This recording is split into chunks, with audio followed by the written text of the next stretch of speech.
आज की इस वीडियो में हम सी प्रोग्रामिंग लैंग्वेज में हमारा हेलो वर्ल्ड का कोड लिखने वाला है।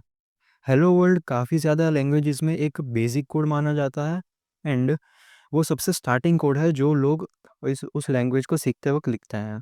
आज की इस वीडियो में हम हेलो वर्ल्ड कोड लिखने वाले हैं, फिर उसको रन करके देखेंगे एंड सबसे पहले तो हम ये देखेंगे कि वीएस कोड में हमारा जो कोड है उसे लिखते कैसा है। फिर हम उसको रन करके भी देखेंगे जीसीसी कंपाइलर की मदद से। और इस कोर्स की पिछली वीडियो में हमने ये कोर्स स्टार्ट किया था।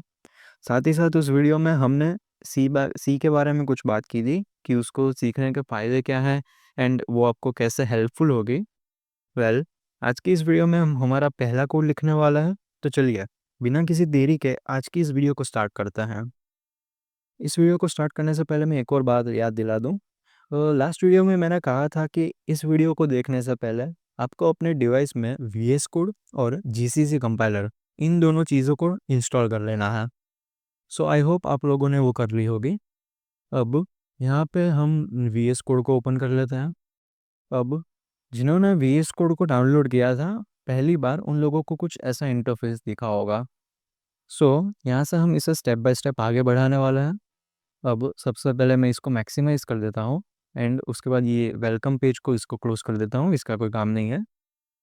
अब यहाँ पे वीएस कोड में कोड लिखने से पहले हम डेस्कटॉप पे जाएँगे और एक फ़ोल्डर बना लेंगे।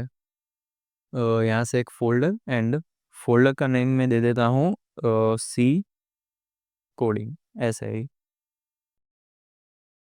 यहाँ पे ये जो फ़ोल्डर बनाने का रीज़न है वो ये है कि जब हम इस कोर्स में जितने भी कोड लिखेंगे, उस सारे कोड्स को हम इस फ़ोल्डर में डाल देंगे।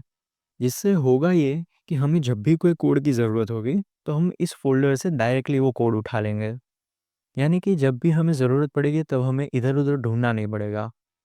सारे इम्पोर्टेंट कोड्स को एक फ़ोल्डर में रखना काफ़ी अच्छी प्रैक्टिस है बिगिनर्स के लिए।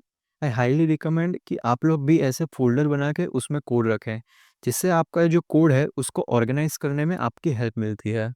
अब यहाँ पे वापस आ जाते हैं वीएस कोड पे।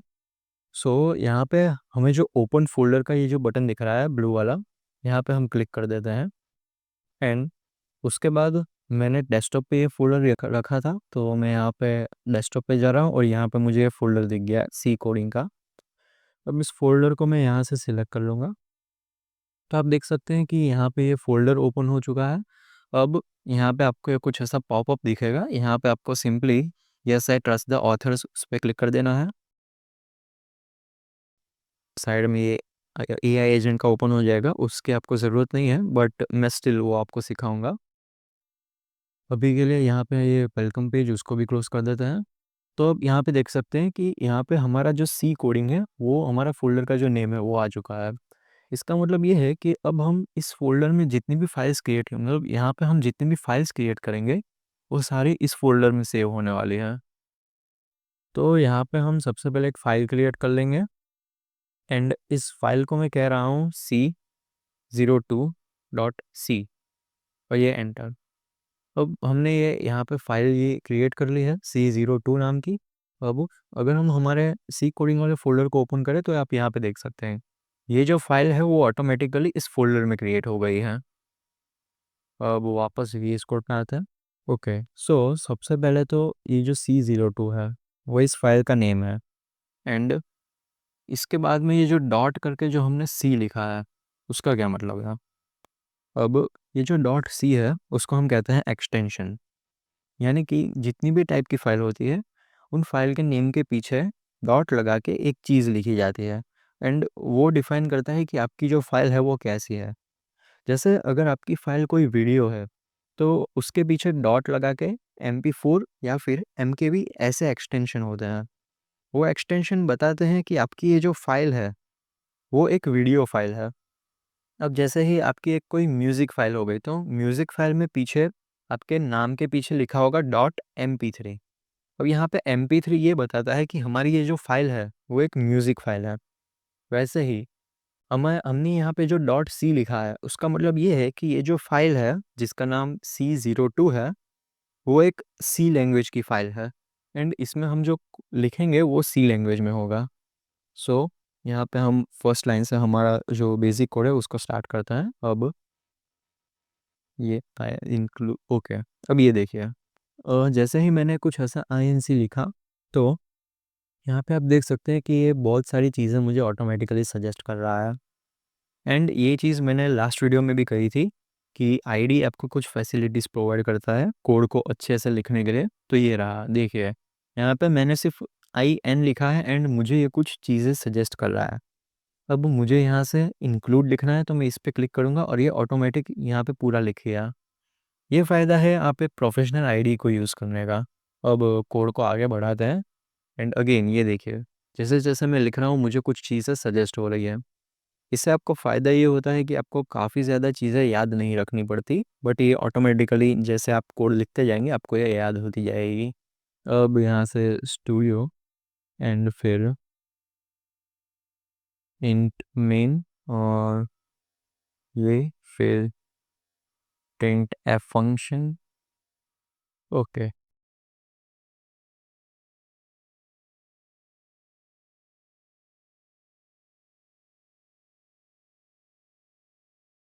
अब ये हो गया हमारा सी लैंग्वेज का एक बेसिक कोड, यानी कि हेलो वर्ल्ड का कोड। अब इस कोड को समझने से पहले मैं ये बता दूं कि ये कोड करेगा क्या। सो यहाँ पे हमने ये जो हेलो वर्ल्ड और फिर ये जो एक्सक्लेमेशन मार्क लगाया है, ये कोड इस चीज़ को हमारी स्क्रीन पे प्रिंट करवा देगा, यानी कि हमें हमारी स्क्रीन पे दिखा देगा। तो अब ये कैसे करना है वो भी मैं बता दूं। अब सबसे पहले यहाँ पे आपको टर्मिनल पे जाना है, यहाँ पे ऊपर ये जो है यहाँ पे उस पर क्लिक करना है। फिर यहाँ से न्यू टर्मिनल एंड यहाँ पे एक टर्मिनल ओपन हो जाएगा। अब अगर आपको ऐसे ना करना हो, यानी कि इतना लंबा प्रोसेस करके, तो इसका एक शॉर्टकट भी है, कंट्रोल शिफ्ट और बैक टिक। इन तीनों को साथ में प्रेस करने से आपका जो टर्मिनल है वो ऑटोमेटिक शॉर्टकट की से ओपन हो जाएगा। अब यहाँ पे जो बैक टिक है वो की है जो वन के बाजू में होती है, उसको हम बैक टिक कहते हैं। ओके, सो कमिंग बैक, यहाँ पे हमारा टर्मिनल ओपन हो चुका है। अब यहाँ पे हम फिर से हमारे कोड को रन करने की ट्राई करते हैं। तो हमने जो कंपाइलर यूज़ किया था उसका नाम था GCC कंपाइलर, इसलिए हम सबसे पहले GCC और फिर हमारी जो फाइल है उसका नेम C02 और फिर .c। ये एक कोड, ये मतलब ये कमांड है। अगर आपको कोई भी फाइल रन करवानी है GCC कंपाइलर की मदद से सी में, तो हमें कुछ ऐसा कमांड लिखना पड़ता है हमारे टर्मिनल में। अब यहाँ पे इसको एंटर करेंगे। ओके, हाँ। अब यहाँ पे हमें ये कुछ एरर दिख रही है एंड हमारा जो एग्जिट स्टेटस है वो कुछ 1 है, यहाँ पे लिखा भी आ रहा है कि एरर आ गई है। सो इसका सिंपल रीज़न ये है कि यहाँ से पहले हमें इस फाइल को Ctrl+S दबा के सेव करना है। मैं इसे सेव करना भूल गया था। एंड साथ ही साथ अगर आप यहाँ पे फाइल पे क्लिक करें तो यहाँ पे एक ऑटो सेव का ऑप्शन होगा। इस ऑटो सेव के ऑप्शन को भी आप क्लिक कर सकते हैं। उससे होगा ये कि आपको बार बार Ctrl+S से सेव नहीं करना पड़ेगा एंड जैसे ही आप कुछ चेंज करेंगे हम अपने कोड में तो वो ऑटोमेटिक सेव हो जाएगा। तो यहाँ से मैं इसे टिक कर देता हूँ। अब यहाँ पे देखें तो ये टिक हो चुका है, यहाँ पे आगे टिक मार्क आ गया। अब फिर से मैं टर्मिनल ओपन करूँगा कंट्रोल शिफ्ट बैक टिक से। अब फिर से ट्राई करते हैं GCC capital C02.c and enter. अब ये देखिए, इस बार हमारा कोड रन हो गया। सो एरर वो थी कि मैंने कोड सेव नहीं किया था। अब जैसे ही मैंने यहाँ पे एंटर किया, यहाँ पे एक ऑटोमेटिकली एक फ़ाइल क्रिएट हो गई जिसका नाम है a.exe। अब exe एक्सटेंशन का मतलब ये होता है कि ये एक एग्जीक्यूटेबल फाइल है।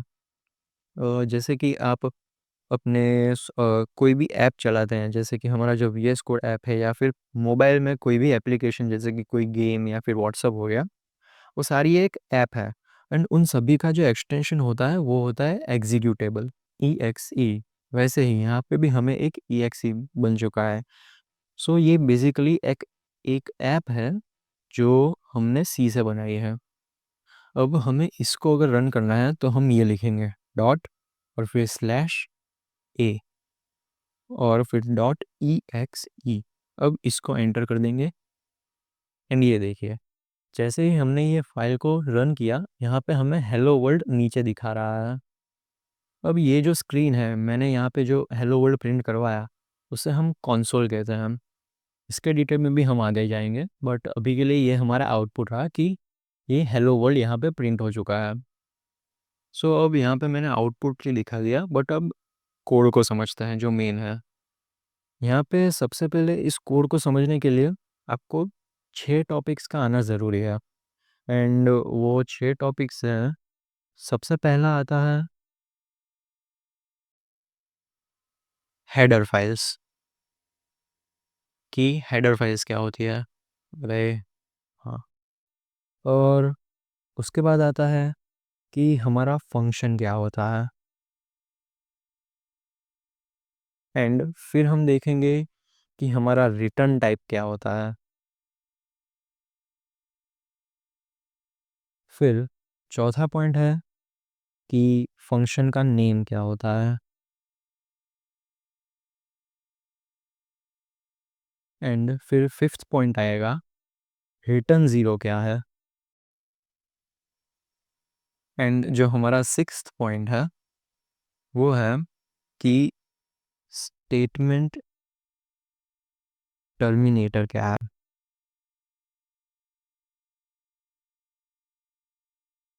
एंड हमारे जो सेवन्थ पॉइंट है वो ये है, ये दोनों जो हमने स्लैश लगाए हैं सभी लाइन के आगे। इन 7 पॉइंट्स को हम देखने वाले हैं। सो अब हेडर फाइल से स्टार्ट करते हैं। हेडर फाइल से सिंपली हमें बचाती है बार बार एक ही कोड लिखने से, एंड ये हमारा टाइम सेव करती है। अब इसको एक एग्जांपल से समझते हैं। जैसे कि हम हमारे घर में रोज़ सुबह चाय बनाते हैं। चाय बनाने के लिए हमें जो चीज़ें चाहिए होती हैं वो है चीनी, दूध और चाय पत्ती। अब ऐसा नहीं होता कि जब आपको सुबह रोज़ रोज़ चाय बनानी होती है तब आप गन्ना ढूंढने लग जाते हैं चीनी बनाने के लिए। ये काफ़ी लंबा काम है। हम हमारे घर में सीधा चीनी स्टोर करके रखते हैं। वैसे ही ये जो हेडर फाइल है वो एक ऐसी फाइल होती है जिसके अंदर काफ़ी ज़्यादा कोड लिखा रहता है पहले से। उससे होता ये है कि जब भी हमें कुछ कोड की ज़रूरत पड़ती है वो हम डायरेक्टली इस हेडर फाइल में से उठा लेते हैं। हमें बार बार वो एक ना एक चीज़ लिखनी नहीं पड़ती। बस यही चीज़ होती है हेडर फाइल, कि हमें जो कोड बार बार लिखना है वो हम इसके अंदर स्टोर कर देते हैं पहले से, एंड जब भी हमें उसकी ज़रूरत होती है तब हम वो उसमें से यूज़ कर लेते हैं डायरेक्टली। सो यहाँ पे ये जो हेडर फाइल है वो ये हमारी है stdio.h। यहाँ पे पीछे जो .h लिखा है उसका मतलब ये है कि ये एक हेडर फाइल है। एंड इंक्लूड इंक्लूड का मतलब तो सीधा यही है कि हमारी ये जो हेडर फाइल है उसको इंक्लूड कर दो। अब इसका मतलब क्या है, हमने बोला कि हमारी जो stdio.h ये जो हेडर फाइल है उसके अंदर जितना भी कोड है वो हमारे इस कोड में शामिल कर दो। इसलिए हमने आगे लिखा है यहाँ पे हैशटैग इंक्लूड। अब यहाँ पे किसी भी हेडर फाइल को इंक्लूड करने के लिए हम यहाँ पे लिखते हैं हैशटैग फिर इंक्लूड, एंड ये जो हेडर फाइल्स है उसको आपको कुछ ऐसे ब्रैकेट्स में लिखना है, ये वाला है। तो ये तो हो गया हेडर फाइल्स। अब फंक्शन की बात करते हैं। ओके, फंक्शन की बात करते हैं।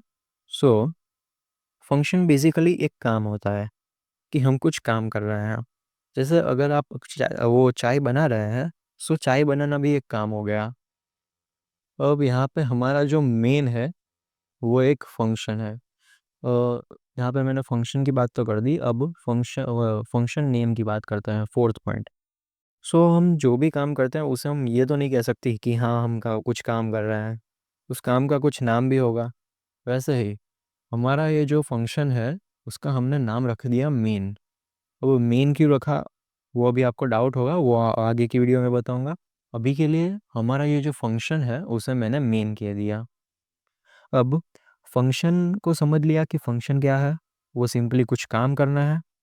अब साथ ही साथ उसमें कुछ चीज़ें समझते हैं, जैसे कि आर्ग्यूमेंट।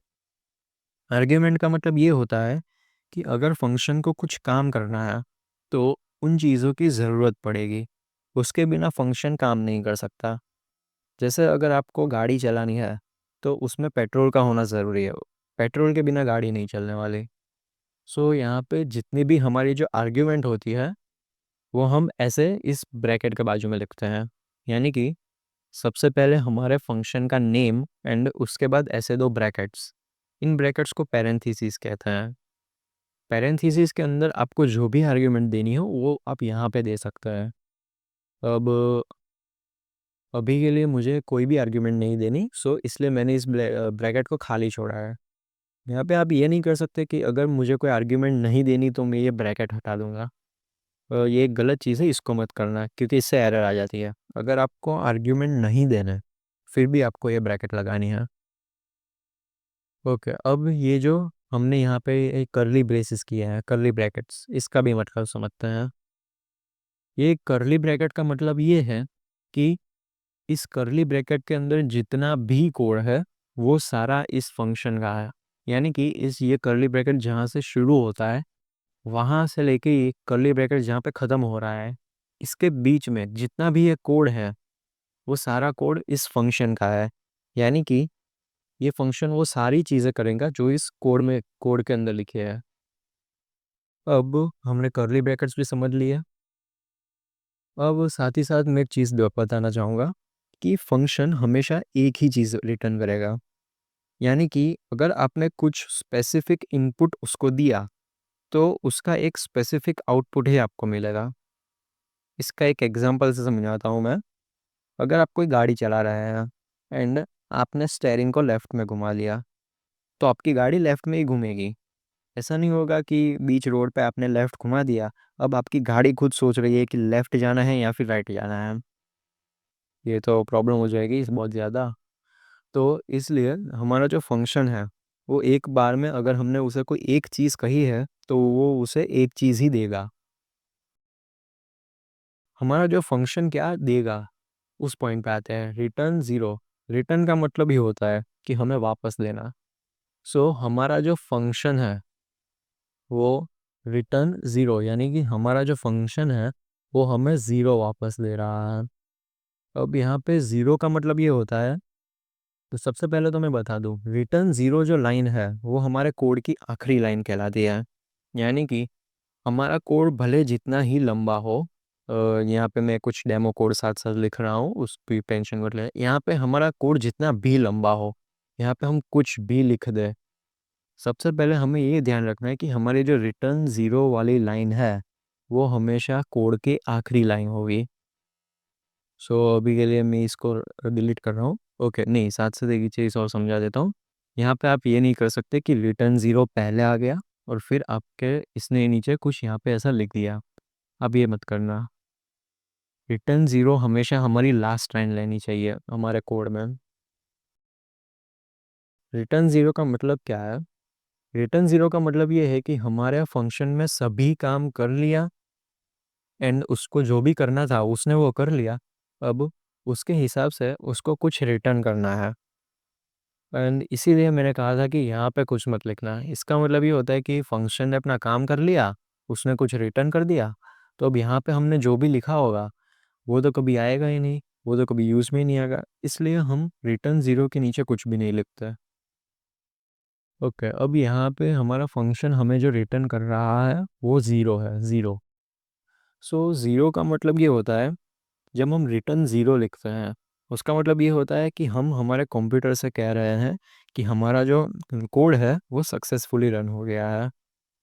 अब मैं मान लो कि यहाँ पे ज़ीरो की जगह वन लिख दूँ एंड इसको रन करूँ, तो GCC कैपिटल C02.C एंड ये एंटर। अब फिर से हमारा कोड रन हो गया, बट यहाँ पे मैंने जो वन लिखा था उसका मतलब ये है कि हमारा जो कंप्यूटर है उससे हमने पीछे से ये कहा कि हमारा जो कोड है वो उसमें कुछ दिक्कत है, वो सक्सेसफुली रन नहीं हुआ। But most of the time हम यहाँ पे सिर्फ ज़ीरो ही लिखते हैं। ये चीज़ अंदर कंप्यूटर को समझाने के लिए है, इसका हमें कोई बेसिक आउटपुट हमें स्क्रीन पे नहीं दिखता। ज़ीरो और वन कब लिखना है वो कंप्यूटर को अंदर अंदर समझा दिया कि आपका कोड रन हुआ कि नहीं हुआ। बट ये चीज़ काफ़ी ज़्यादा बाद में आती है, अभी के लिए हम बेसिक लेवल पे ही रहेंगे। सो सब हम लास्ट में हमेशा रिटर्न ज़ीरो लिखते हैं। अब फिर आता है रिटर्न टाइप। रिटर्न टाइप समझने से पहले मैं कुछ टाइप की चीज़ें समझाना चाहूँगा, जैसे कि इंटीजर और फ्लोट। अब मैथ्स में आप जो नंबर पढ़ते हैं जैसे कि 0, 9, 8, 7, ये जितने भी नंबर्स हो गए, इन सभी के पीछे अगर हम देखें तो पॉइंट में पॉइंट के बाद कुछ नहीं है। इन सारी डिजिट्स को हम इंटीजर्स कहता था। एंड इनका कोडिंग में अगर हम शॉर्ट फॉर्म निकालें तो उसको कोडिंग में हम शॉर्ट में इंट कहते हैं, सिर्फ INT। और साथ ही साथ अगर हमारा कोई नंबर हो गया जैसे कि 0.34 या फिर 0.25 ऐसा कुछ, सो यहाँ पे आप देख सकते हैं कि पॉइंट के पीछे कुछ डिजिट है। इन सारी इन सारी वैल्यूज़ को कहते हैं हम decimal values. And coding language में अगर हम बात करें तो हम इसे फ्लोट कहते हैं, फ्लोटिंग पॉइंट वैल्यूज़। सो इन दोनों वैल्यूज़ के बारे में क्लियर हो गया। अब यहाँ पे हमारा जो रिटर्न है वो हमें ज़ीरो वापस कर रहा है। ज़ीरो क्या है? इंटीजर है। सो हमारा जो रिटर्न टाइप है वो यहाँ पे हमने आगे लिखा है इंट। रिटर्न टाइप का मतलब ये है कि हमें फंक्शन को ये बताना पड़ता है कि हम जो फंक्शन जो चीज़ रिटर्न करेगा वो कौन सा टाइप की है। जैसे अब यहाँ पे वो ज़ीरो रिटर्न कर रहा है तो हम यहाँ पे इंट लिखेंगे। मान लीजिए यहाँ पे कुछ ये 0.67 ऐसी कोई दूसरी डिजिट इंटर करता तो हम यहाँ पे इंट की जगह लिखते फ्लोट, क्योंकि अब वो एक डेसिमल वैल्यू रिटर्न कर रहा है। वेल अभी के लिए इसको वापस चेंज कर देते हैं इंट, और ये भी सिर्फ ज़ीरो। सो ये हो गया, हमने हेडर फाइल्स देख ली, फंक्शन देख लिया। फंक्शन में हमने देखा कि ये फंक्शन आर्ग्यूमेंट क्या होता है, एंड फिर फंक्शन सिर्फ एक ही चीज़ रिटर्न करता है, हमें कुछ स्पेसिफिक इनपुट के लिए। फिर हमने रिटर्न टाइप भी देख लिया, फिर हमने फंक्शन का नाम देख लिया और रिटर्न ज़ीरो देख लिया। अब यहाँ पे इसको मैं मिटा देता हूँ। यहाँ पे जो लास्ट चीज़ आती है वो आती है स्टेटमेंट टर्मिनेटर। और देख सकते हैं कि मैंने हर एक स्टेटमेंट के पीछे ऐसा कुछ सेमीकोलन किया है। सबसे पहले तो मैं ये कोड थोड़ा जूम, हाँ ओके, अब यहाँ पे आपको थोड़ा ज़्यादा दिख रहा होगा। ओके, इसको भी करने का शॉर्टकट मैं बता देता हूँ। अगर आपको कोड को बड़ा दिखना है सो कंट्रोल और फिर प्लस वाला आइकन, एंड अगर उसको मिनिमाइज़ करना है तो कंट्रोल माइनस कर देना। ओके, अभी के लिए इतना जूम काफ़ी है। अब आपको थोड़ा बड़ा दिख रहा होगा इसमें। अब यहाँ पे आप देख सकते हैं कि मैंने हर एक स्टेटमेंट के पीछे ऐसा कुछ सेमीकोलन कर दिया है। एंड जैसे ही मैं ये हटा देता हूँ यहाँ पे कुछ एरर आ जाती है। सो इस सेमीकोलन का मतलब, वैसे हम इसको सेमीकोलन कहते हैं ये मैं बता दूँ। इस सेमीकोलन का मतलब ये होता है कि हमारा ये जो स्टेटमेंट है वो यहाँ पे ख़त्म हुआ। जैसे हम इंग्लिश में फुल स्टॉप का यूज़ करते हैं कि हमारी जब एक लाइन ख़त्म होती है तब हम फुल स्टॉप लगाते हैं, वैसे ही यहाँ पे हमने सेमीकोलन लगाया। सेमीकोलन लगाने का मतलब ये है कि हमारी ये एक लाइन ख़त्म हो गई है। अब कंप्यूटर इसे कैसे समझता है? सो सबसे पहले मैं इसको यहाँ से कट करके यहाँ पे पेस्ट करता हूँ। कंप्यूटर इसे ऐसे समझता है, उसने यहाँ से पढ़ना शुरू किया, प्रिंट एफ से ये पूरा पढ़ा, उसको पता चल गया कि जैसे ही ये सेमीकोलन आया ये एक नई लाइन है, सो रिटर्न ज़ीरो। एंड उसने ये पूरा कोड रन कर दिया क्योंकि उसको अलग से पता है कि इसका क्या मतलब है एंड इसका क्या मतलब है। बट अब जैसे ही आप ये सेमीकोलन हटाते हैं सो यहाँ पे कुछ एरर आ जाएगी। वो क्यों आती है? क्योंकि अब हम कह रहे हैं कि हमारी जो पूरी स्टेटमेंट है वो ये है, प्रिंटफ से शुरू करो, रिटर्न तक जाओ, ज़ीरो तक जाओ, और ये सब एक ही चीज़ है। अब यहाँ पे प्रॉब्लम ये है कि कंप्यूटर को नहीं पता कि ये प्रिंट है, फिर ये इतना लंबा कुछ लिख के और फिर साथ साथ रिटर्न और ज़ीरो ये सब क्या है। उसको सिर्फ इतना पता है कि प्रिंटफ क्या है एंड रिटर्न क्या है। इसलिए हमें यहाँ पे सेमीकोलन से हमारे हर एक स्टेटमेंट के बाद एक सेमीकोलन कर देना है, जिससे हमें पता चलता है कि हमारी लाइन यहाँ पे ख़त्म हुई। अब ये तो हो गए हमारी ये 6 पॉइंट्स। अब हमारा जो 7th पॉइंट है वो ये है, इनको कहते हैं कमेंट्स। अब कमेंट यहाँ पे काम क्यों आती है?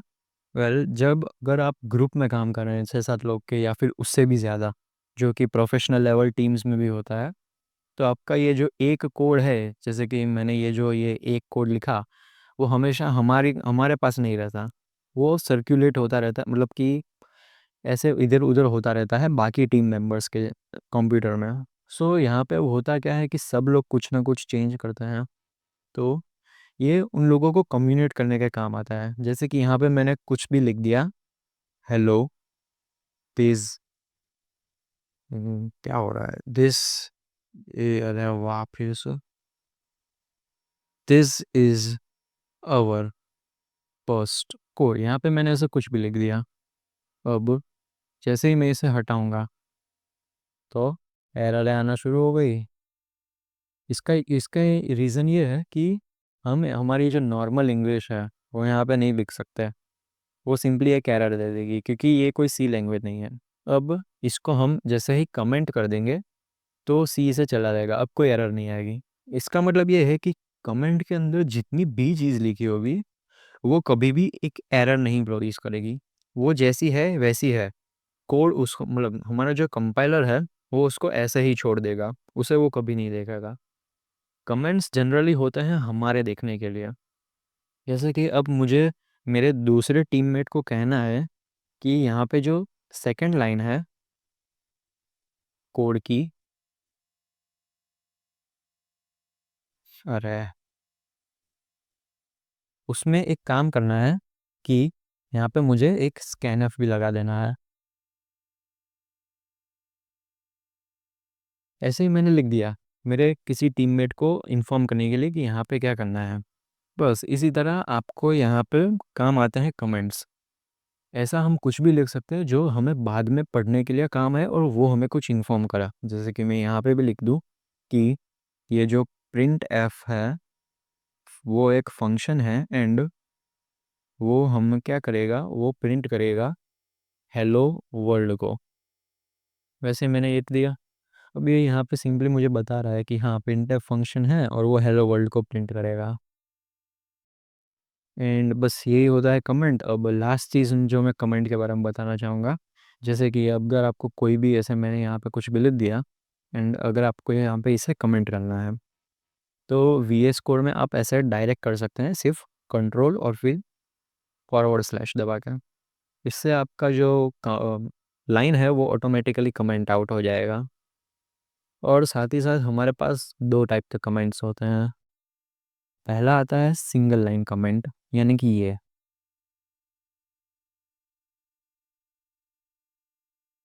सिंगल लाइन कमेंट का मतलब ये है कि इस लाइन में अब मैं जितना भी लिखूं आगे जाते जाते वो सारा कमेंट आउट हो जाएगा। बट अगर मैंने दूसरी लाइन में कुछ लिख दिया तो वो कमेंट नहीं होगा। इसलिए सिंगल लाइन कमेंट सिर्फ एक लाइन को कमेंट करता है। अब अगर हमें एक साथ बहुत सारी लाइन को कमेंट आउट करना है तो हम ये यूज़ करेंगे। इसको हम कहते हैं मल्टी लाइन कमेंट।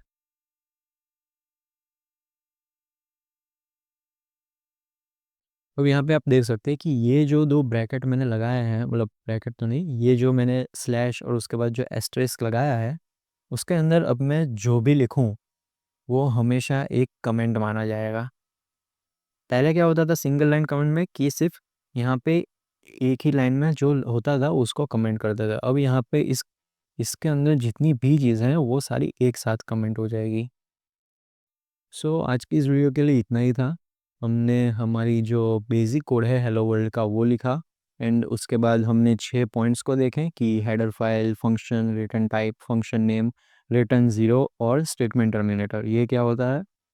फिर हमने कमेंट्स देखें, कमेंट्स क्या होता है, इनका यूज़ क्या है। और साथ ही साथ हमने कमेंट्स के दो टाइप देखे, सिंगल लाइन कमेंट और मल्टी लाइन कमेंट। एंड यहाँ पे मैं एक आखिरी बार कोड को रन करके दिखा रहा हूँ। अब यहाँ से मैं टर्मिनल को ओपन करूँगा। अब यहाँ पे हमने जो इतने सारे कमेंट लिखे हैं उसको पहले मैं एक बार सेव करता हूँ। अब इतने सारे कमेंट लिखे हैं फिर भी हमारे कोड में कोई चेंज नहीं आने वाला। मैं यहाँ पे एक बार लास्ट में फिर से एक इसको रन करके दिखा देता हूँ। तो सबसे पहले हमने लिखा जीसीसी, फिर हमारी फाइल का नेम और डॉट सी, इसको एंटर किया और ए डॉट ई एक्स ई। अब पहले भी हेलो वर्ल्ड आ रहा था और अब भी हेलो वर्ल्ड आ रहा है। उसका मतलब ये था कि जो हमारा कंपाइलर है जीसीसी उसने कोड को यहाँ तक देखा, पूरे नीचे तक देखा।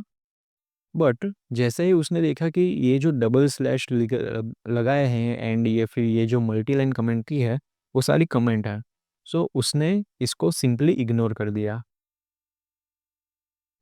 तो आज की इस वीडियो में हमने देखा कि हमारा जो बेसिक कोड है वो काम कैसे करता है। हमने कुछ चीज़ें देखी, इंक्लूड, फिर stdio और डॉट हैच हेडर फाइल क्या करता है। फिर हमने देखा कि फंक्शन क्या होता है, रिटर्न टाइप क्या होता है, रिटर्न ज़ीरो का क्या मतलब है। और साथ ही साथ हमने सेमीकोलन और कमेंट्स के बारे में बात की।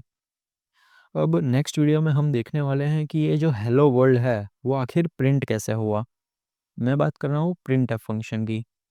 प्रिंट एफ फंक्शन को हम दूसरी वीडियो में डिटेल में देखेंगे। अभी के लिए इस वीडियो में इतना ही। Thank you for watching.